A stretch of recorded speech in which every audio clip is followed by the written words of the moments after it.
Hey everyone, Jerry Teeter here with My Wood Jeep Life, and today I'm going to be working on a template for my hood.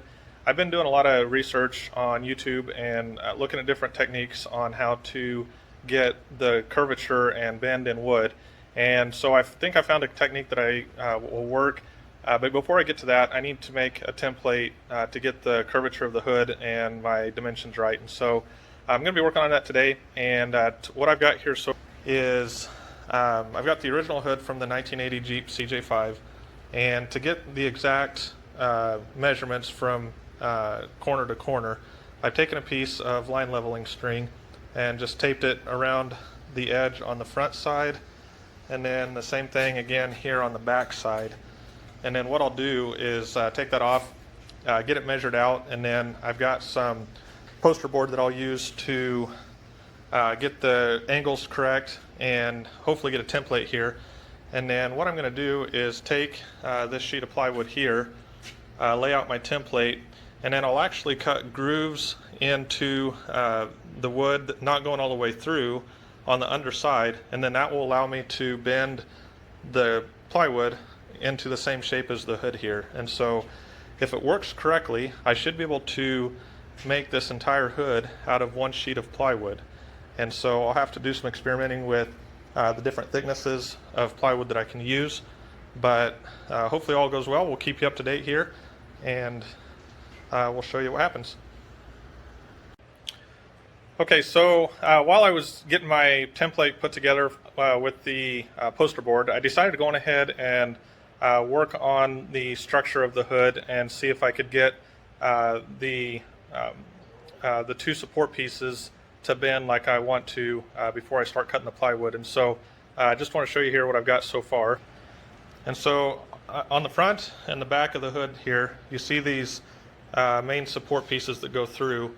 And so I started experimenting with a little piece of 1x4 here, and I think I'm getting pretty close. This here, I was able to get it almost wrapped around, and then right here and right here it kind of broke. So I'm going to start over and try putting some additional cuts up here, so when it starts bending, it's not putting too much stress here. And then I'll come out here a little ways to help, in the curvature here. But I think I'm getting pretty close with this piece, and once I kind of figure out my cut spacing and the depths here that I need to be at, I'll go on ahead and do another update video so you can actually see what it's going to look like. But it's pretty cool how how much bend you can get on this when you get the cuts right. So that's where I'm at here, and we'll keep working on it.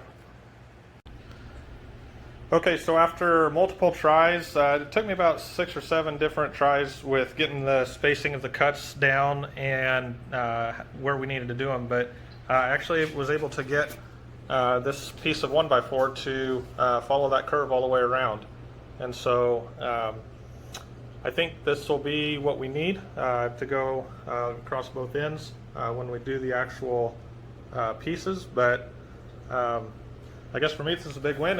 If you're already experienced woodworker, this may be old hat for you, but as I mentioned in some of my previous videos, I started this project with absolutely no woodworking experience. I can do handy stuff around the house. Typically I'm pretty good at figuring things out, but I've had no formal training whatsoever in doing woodworking. So other than YouTube as my teacher, this is pretty much it. So for me it's kind of exciting to kind of figure this out. The other thing I kind of figured out too that helped with the wood bend was spraying it down with water and letting it sit for a few minutes before I actually clamped it down, and that seemed to help a lot too. So anyway, this is where we're at. So that'll kind of conclude where I'm at today. I'll keep working on figuring out this hood, but I've always figured that this hood would be one of the most challenging pieces because it's got the most curvatures. So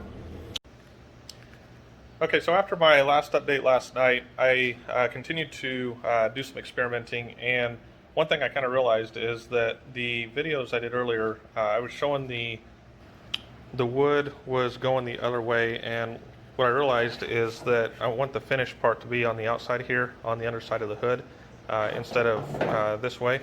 And so I did another board, bending it the opposite way than what I did in that last video, so we could get this finished piece here. And I also soaked this one in the water. I actually completely immersed it in a tub of water for about 5 minutes, and then I actually started shaping it while it was in the water before I brought it out here and clamped it. Once I got it out here and clamped it, let it set overnight to dry, and then just took it off. So it's been sitting for about 20-ish hours here. And as you can see, I mean, it held its form pretty close. You know, it's not 100% there, but actually making pretty good progress with it. So at the end of the day, I don't know if this is the exact technique I'll use for this hood. This is just one that I think could work, but I'm going to also experiment with some different techniques just to kind of see what the best way is here. And then once I get the body completed, then we'll actually go into making the hood. The hood and the two fenders will actually be a couple of the last pieces we do here. So that's kind of the final update on this. I'm going to go back to working on the frame and the engine. I just got the call that the engine's ready to go pick up, so I'm going to go get that picked up, and you'll see that on the next videos. Thanks a lot.